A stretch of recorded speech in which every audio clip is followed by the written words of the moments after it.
Hello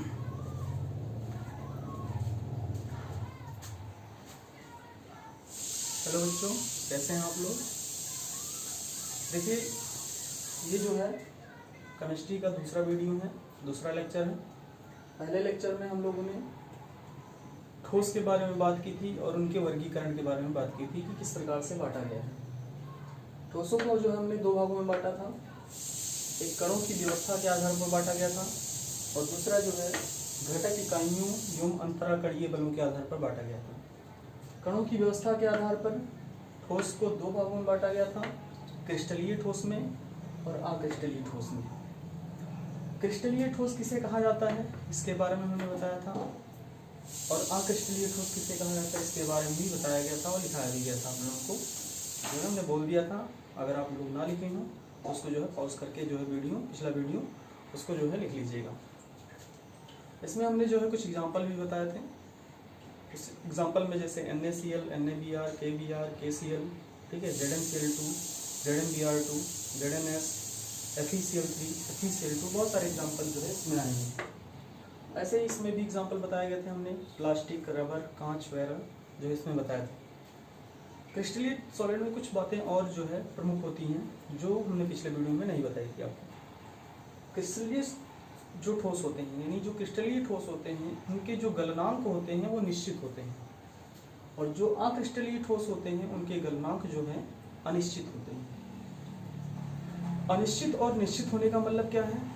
अनिश्चित और निश्चित होने का मतलब ये है कि अगर क्रिस्टलीय ठोस, कोई भी क्रिस्टलीय ठोस सपोज दैट मैंने ले लिया और उसको हमने गर्म किया, गर्म करने पर आप जानते हैं कि कोई भी वस्तु गर्म करने पर एक निश्चित समय ताप के बाद, टेम्परेचर के बाद जो है पिघलने लगती है।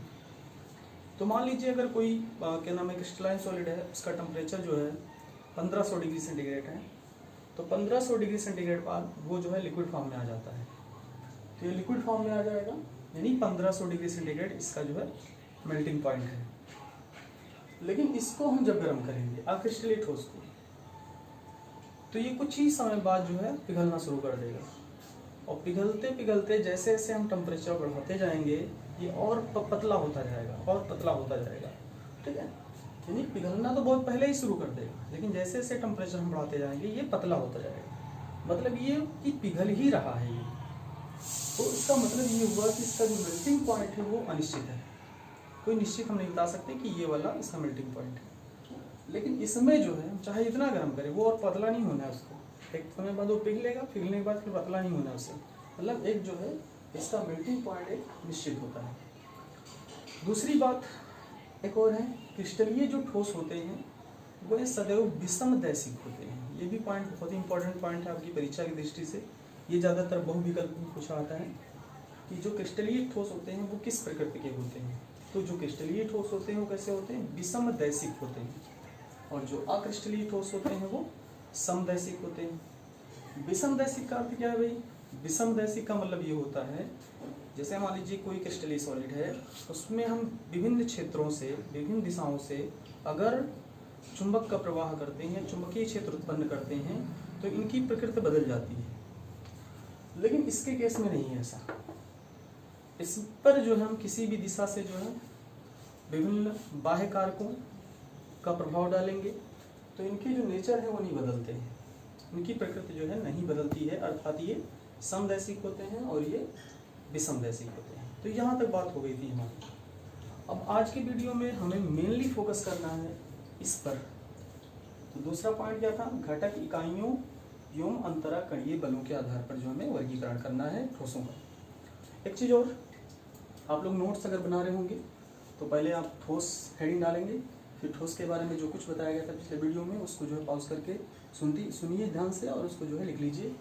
उसके बाद ठोसों को दो भागों में बांटा गया है, ये लिखेंगे आप लोग, कैपिटल ए और कैपिटल बी। इसको कैपिटल ए के अंतर्गत जो है ये हेडिंग डालेंगे और इसमें भी आप लिखेंगे कि इसको जो है पुनः दो भागों में बांटा गया है, स्मॉल ए क्रिस्टलीय ठोस और स्मॉल बी अक्रिस्टलीय ठोस, इस तरह से लिखेंगे। उसके बाद फिर कैपिटल बी हेडिंग डालेंगे ये वाला। उसके बाद इसमें भी लिखेंगे कि घटक इकाइयों एवं अंतराकणीय बलों के आधार पर ठोसों को पुनः चार भागों में बांटा गया है, स्मॉल ए आणविक ठोस, स्मॉल बी आयनिक ठोस, स्मॉल सी धात्विक ठोस और स्मॉल डी जो है सहसंयोजक ठोस में बांटा गया है। चलिए हम बात करते हैं इसकी। तो घटक इकाइयों का मतलब है जो जो घटक उसमें भाग ले रहे हैं, जो जो घटक भाग ले रहे हों। एवं अंतराकणीय बल, यानी विभिन्न कणों के बीच में लगने वाला बल अंतराकणीय बल कहलाता है। उसके आधार पर ठोसों को कितने भागों में बांटा गया? तो 4 भागों में बांटा गया है, आणविक ठोस, आयनिक ठोस, धात्विक ठोस और सहसंयोजक ठोस। पिछले वीडियो में हमने जो है वर्गीकरण किया था, शायद ये नहीं लिखा था, ठीक है, हो सकता है गलती से छोड़ दिया हो। तो ये जो है आप लोग नोट कर लीजिए कि चौथा सहसंयोजक ठोस भी होता है, ठीक है। अब आप पहला हेडिंग डालेंगे कि आणविक ठोस होता क्या है। तो जैसा कि नाम से स्पष्ट है, स्मॉल ई हेडिंग डालिएगा आणविक ठोस। और आणविक ठोस में आप पहले समझ लीजिए, उसके बाद उसको वीडियो को पॉज करके लिख लीजिएगा। जैसा कि हम नाम से ही दिख रहा है आपको कि आणविक ठोस यानी अणुओं से बना ठोस, अणुओं से बना ठोस। और जैसे जानते हैं बहुत सारे अणु होते हैं हमारे आसपास, ठीक है, बहुत सारे अणु के हम लोग जो है फार्मूला जानते होंगे, बहुत सारे अणु के हम लोग जो है नाम जानते होंगे। जैसे H2O है, CO2 है, SO2 है, ठीक है, LIN है, ALN है, NaNO3 है, KCl है, NaCl है, बहुत सारे ये सब अणु हैं, ठीक है। तो आणविक ठोस किसको कहेंगे? ऐसे ठोस जिसमें घटक कण भाई कोई भी हो सकता है, अणु, परमाणु, आयन कोई भी हो सकता है। तो ऐसे ठोस जिसमें घटक कण अणु होते हैं तथा ये परस्पर एक दूसरे से वांडर वाल बलों द्वारा बंधे होते हैं, तथा ये परस्पर एक दूसरे से वांडर वाल बलों द्वारा बंधे होते हैं, आणविक ठोस कहलाते हैं। क्या कहलाते हैं? आणविक ठोस कहलाते हैं। अब इसमें एक नई चीज आई जो आपने शायद पहले ना सुना हो या सुना हो, इसके बारे में डिटेल में मालूम ना होगा। वांडर वाल बल क्या है? तो देखिए, नाम बहुत ही इनका एक ऐसा नाम है जो लग रहा है किसी साइंटिस्ट के नाम पर पड़ा हुआ है। तो जाहिर सी बात है, वांडर वाल ने जो है एक बल, उन्हीं के नाम के आधार पर जो है एक बल की उत्पत्ति हुई, उसको हम लोग वांडर वाल बल कहते हैं। वांडर वाल बल है क्या चीज़? वांडर वाल बल जो है सामान्यतः अणुओं के बीच में पाया जाता है, 2 या 2 से अधिक अणुओं के बीच में पाया जाता है। ये एक प्रकार का क्षीण बल होता है। क्षीण मतलब दुर्बल बल होता है अन्य की अपेक्षा। जैसे हम लोग पिछले जो है क्लासेज में पढ़ चुके होंगे या पिछले वीडियो में पढ़ चुके होंगे कि जो जैसे आकर्षण बल है, ठीक है, वो बहुत ही प्रबल बल होता है, एक दूसरे के बीच में लगता है। लेकिन ये जो बल है, ठीक है, आणविक ठोस में जो बल लगता है वो वांडर वाल बल होता है, एक प्रकार से क्षीण बल होता है, दुर्बल बल होता है, जो एक दूसरे को अणु को जो है बांधे रखता है एक दूसरे से, ठीक है। तो हम कह सकते हैं कि वांडर वाल बल वे बल होते हैं जो अणुओं के बीच में लगते हैं और ये क्षीण बल होते हैं, ठीक है। जैसे जैसे अगर अणु की साइज बढ़ती जाएगी, वांडर बल का मान बढ़ता जाएगा। ऐसा क्यों भाई? क्योंकि जो है जैसे जैसे साइज किसी अणु की बढ़ती जाएगी वो अणु एक दूसरे से निकट होते जाएंगे, और जैसे जैसे निकट होते जाएंगे, ठीक है, वैसे वैसे इनके बीच में वांडर बल का मान जो है बढ़ता जाएगा। तो ये चीज़ जो है आपको आणविक ठोस में लिखनी है, जो भी हमने बताई आपको।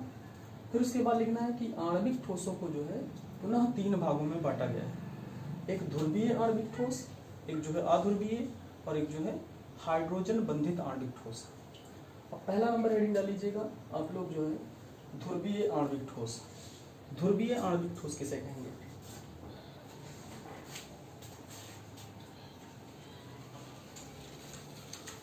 तो ध्रुवीय आणविक ठोस नाम से स्पष्ट है कि ध्रुवीय मतलब इनके बीच में द्विध्रुव पाया जाए। तो इसमें लिखेंगे कि ऐसे आणविक ठोस जिसमें घटक कणों के बीच में, जिसमें घटक कणों के बीच में प्रबल द्विध्रुव आकर्षण बल पाया जाता हो, ठीक है, उनको हम लोग जो है ध्रुवीय आणविक ठोस कहते हैं। एक बात और, जो ध्रुवीय अणु होते हैं उनमें जो परमाणु होते हैं उनमें इलेक्ट्रोनेगेटिविटी का डिफरेंस पाया जाता है। जैसे मान लीजिए एक है सल्फर और दूसरा परमाणु है ऑक्सीजन।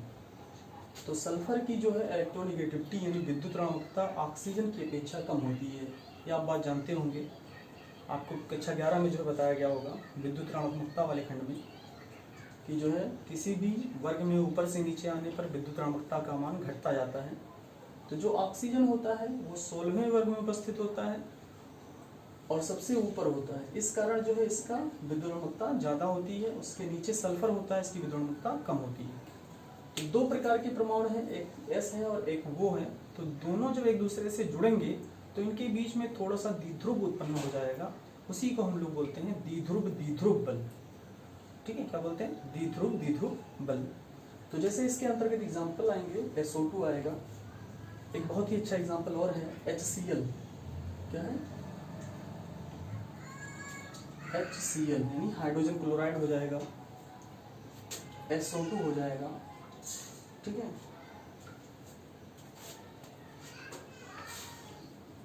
NH3 हो जाएगा। ये सारे एग्जाम्पल जो है इसके अंतर्गत आएंगे, ध्रुवीय आणविक ठोस के अंतर्गत आएंगे। ठीक है, अब दूसरा जो है अध्रुवीय आणविक ठोस। अध्रुवीय आणविक ठोस जो है ध्रुवीय आणविक ठोस का एकदम विपरीत। इसमें क्या होता है, जो घटक कण होते हैं वो अणु होते हैं और उनके बीच में जो है द्विध्रुव नहीं पाया जाता है। तो द्विध्रुव कब नहीं पाया जाएगा भाई? जब जो अणु होंगे उनमें परमाणु के बीच में विद्युतणमकता का डिफरेंस नहीं होगा या कम होगा, बहुत ही कम होगा। ठीक है, जैसे मान लीजिए एक अणु है Br2 यानी ब्रोमीन, ऐसे कोई अणु है Cl2, ऐसे कोई अणु है H2। तो ये अणु जो है Br2 है, Cl2 है, H2 है, तो ये अणु जो है वो समान परमाणुओं से मिलकर बनेंगे। जैसे Br इधर भी, Br इधर भी, तो एक दूसरे से जब जुड़ेंगे तो इनके बीच में द्विध्रुव नहीं होगा, क्योंकि इसका जितना विद्युल्लमकता है उतना ही इसका है। तो इस प्रकार के ठोस को हम लोग क्या बोलेंगे? अध्रुवीय आणविक ठोस। तो इसमें आप लोग क्या लिखेंगे अध्रुवीय आणविक ठोस में? कि ऐसे आणविक ठोस जिसमें घटक कण के बीच में द्विध्रुव नहीं पाया जाता है या द्विध्रुव आकर्षण बल नहीं पाया जाता है, अध्रुवीय आणविक ठोस कहलाते हैं। एग्जाम्पल आप ये लिख लेंगे, Br2, Cl2, H2, ये सारे एग्जाम्पल इसके हो जाएंगे। ठीक है, और भी हो सकते हैं I2। ठीक है, ये सारे एग्जाम्पल इसके हो सकते हैं अध्रुवीय आणविक ठोस के। अब तीसरा जो है हेडिंग हमारा हाइड्रोजन बंधित आणविक ठोस। तो हाइड्रोजन बंधित भी आप लोगों ने सुना होगा, एक जो है टॉपिक पढ़ा होगा आपने कक्षा 11 में, हाइड्रोजन बंध। हाइड्रोजन बंध क्या बताया गया होगा उसके बारे में? हाइड्रोजन बंध के बारे में ही एक हमने जो है सूत्र बताया होगा, FON, फोन मतलब फ्लोरीन, ऑक्सीजन और नाइट्रोजन। अगर ये एलिमेंट किसी अणु में पाए जा रहे हैं और उस अणु में हाइड्रोजन भी है तो वहाँ पर हाइड्रोजन बंध जरूर पाया जाएगा। यानी अधिक विद्युत ऋणात्मकता वाले परमाणु जब हाइड्रोजन से जुड़ते हैं, अधिक विद्युत ऋणात्मकता वाले परमाणु जब हाइड्रोजन से जुड़ते हैं, फिर उस हाइड्रोजन पर जो है धनात्मक आवेश आ जाएगा और फिर वो हाइड्रोजन किसी अन्य ऋण विद्युतीय परमाणु से जुड़ेगा तो उनके बीच में जो बंध बनेगा उसी को हम लोग हाइड्रोजन बंध कहेंगे। ठीक है, तो यहाँ पर हम लोग क्या लिखेंगे कि इस प्रकार के ठोसों में, यानी हाइड्रोजन बंधित आणविक ठोस में आप लोग लिखेंगे कि इस प्रकार के आणविक ठोसों में घटक अणु एक दूसरे से, इस प्रकार के आणविक ठोसों में घटक अणु एक दूसरे से हाइड्रोजन बंधों द्वारा जुड़े होते हैं, उनको हम लोग जो है हाइड्रोजन बंधित आणविक ठोस कहते हैं। इसमें एग्जांपल क्या क्या होगा, जैसे H2O, चलिए ऊपर लिख दे रहे हैं, इसमें एग्जांपल होगा, इसमें H2O, HCl, HF, ठीक है, HF हो जाएगा, H2O हो जाएगा, ठीक है, HCl भी हो सकता है इसमें, ये देखिए फोन है ना, तो HCl नहीं, H2O, HF या NH3 भी हो सकता है, ठीक है। तो ये एग्जांपल जो है हाइड्रोजन बंधित आणविक ठोस के अंतर्गत आएंगे। अब अगले हम पार्ट की बात करते हैं, आणविक ठोस के बारे में पूरी बात हो गई। अब दूसरा है आयनिक ठोस। तो जैसा कि नाम से स्पष्ट है, आयनिक ठोस जो आयनों यानी आयनों से मिलकर बने हुए हों ठोस, उनको हम लोग आयनिक ठोस कहते हैं। जैसे NaCl, ये एक प्रकार से आयनिक बंध से जुड़े होते हैं। जैसे Na पर प्लस होता है, Cl पर माइनस होता है, यानी आयनिक बंध द्वारा एक दूसरे से जुड़े होते हैं, वो आयनिक ठोस होंगे। तो इसमें आप लोग क्या लिखेंगे, आयनिक ठोस में, आयनिक ठोस आयनों से मिलकर बने हुए होते हैं। आयनिक ठोस आयनों से मिलकर बने हुए होते हैं तथा इनमें धनायन व ऋणायन एकांतर क्रम में व्यवस्थित होते हैं। तो इस प्रकार के आयन को या इस प्रकार के ठोस को आयनिक ठोस कहते हैं। इसमें आपका एग्जाम्पल हो जाएगा आयनिक ठोस में, इसमें एग्जाम्पल हो जाएगा NaCl, KNO3,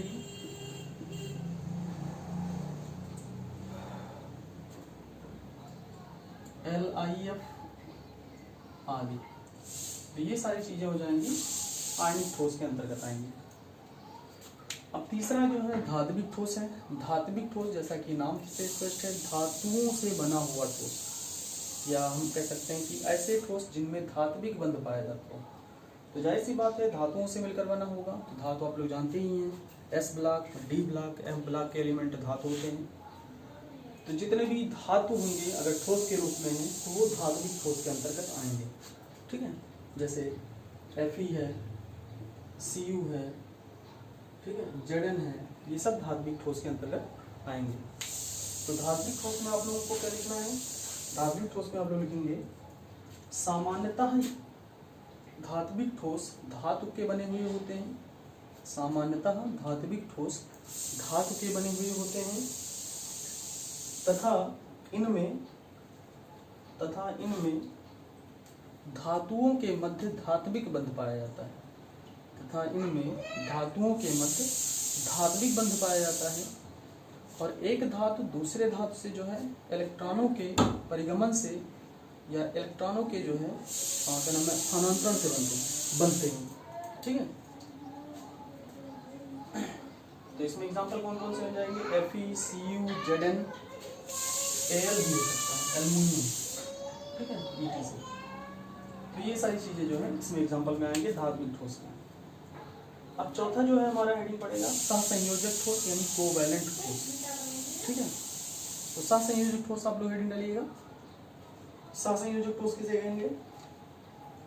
ऐसे ठोस जिसमें घटक कण सहसंयोजी बंधों द्वारा जुड़े होते हैं उन ठोसों को हम लोग सहसंयोजक ठोस कहते हैं। सहसंयोजी बंध भी पढ़ चुके होंगे आप लोग, तो लिख लीजिएगा ऐसे ठोस जिसमें घटक कण सहसंयोजी बंधों द्वारा जुड़े होते हैं उन्हें सहसंयोजक ठोस कहते हैं। ये जो है बहुत ही कठोर होते हैं, क्योंकि सहसंयोजी बंध पाए जाते हैं तो बहुत ही ये कठोर होंगे। ठीक है, जैसे आपने एग्जाम्पल में देख लीजिए,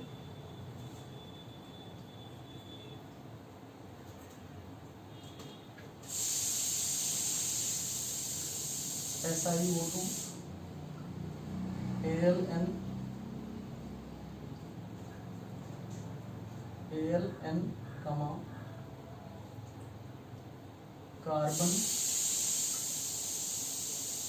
कार्बन में हीरा वगैरह आएंगे, जैसे हीरा है, ये सब भी सहसंयोजक ठोस में ही रखा जाता है।